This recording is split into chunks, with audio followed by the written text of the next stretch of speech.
നമസ്കാരം, വെട്ട news on ടൈമിലേക്ക് സ്വാഗതം.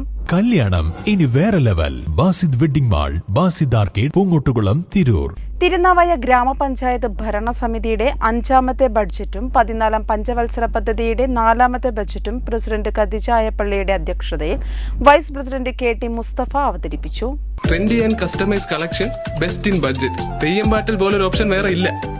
3,76,3780 രൂപ പ്രാരംഭ ബാക്കിയും 1,59,70,000 രൂപ നികുതി വരുമാനവും 97,32,000 രൂപ നികുതി ഇതര വരുമാനവും ജനറൽ പർപ്പസ് ഫണ്ട് ഇനത്തിൽ 3,20,30,000 രൂപയും ഉൾപ്പെടെ ആകെ വരവ് 36,07,82,240 രൂപയും ആകെ ചെലവ് ഇനത്തിലുള്ള 35,14,14,960 രൂപയും കിഴിച്ച് 38,67,280 രൂപയുടെ മിച്ച ബജറ്റാണ് അവതരിപ്പിച്ചത്. 36,37,780 രൂപ പ്രാരംഭ ബാക്കിയും 1,59,70,000 രൂപ നികുതി വരുമാനവും 97,32,000 രൂപ നികുതി ഇതര വരുമാനവും ജനറൽ പർപ്പസ് ഫണ്ട് ഇനത്തിൽ 3,20,30,000 രൂപയും ഉൾപ്പെടെ ആകെ വരവ് പ്രാരംഭ ബാക്കി ഉൾപ്പെടുത്തിയത്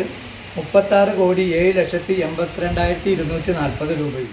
ഭവന നിർമ്മാണ മേഖലയ്ക്ക് മുഖ്യ പ്രാധാന്യം നൽകിക്കൊണ്ടും സാമൂഹ്യക്ഷേമം, സാംസ്കാരികം, വനിതാ വികസനം, കുടിവെള്ളം, കൃഷി, പശ്ചാത്തല വികസനം, പട്ടികജാതി വികസനം, മൃഗസംരക്ഷണം, ക്ഷീരോത്പാദനം, വയോജനം, വ്യവസായം, ഭിന്നശേഷിക്കാർ, ആരോഗ്യം, പാലിയേറ്റീവ്, തെരുവ് വിളക്കുകൾ തുടങ്ങി സർവ്വ മേഖലകളെയും ഉൾപ്പെടുത്തിക്കൊണ്ട് ദീർഘവീക്ഷണവും സമഗ്ര പുരോഗതിയും ലക്ഷ്യമിട്ടുകൊണ്ടുള്ള ബജറ്റാണ് 2025-26 വർഷത്തേക്ക് തിരുനാവായ ഗ്രാമപഞ്ചായത്ത് അവതരിപ്പിച്ചിട്ടുള്ളത്. ജനപ്രതിനിധികളും വിവിധ രാഷ്ട്രീയ പാർട്ടി പ്രതിനിധികളും സംബന്ധിച്ചു. വെട്ടം ന്യൂസ്, തിരുനാവായ.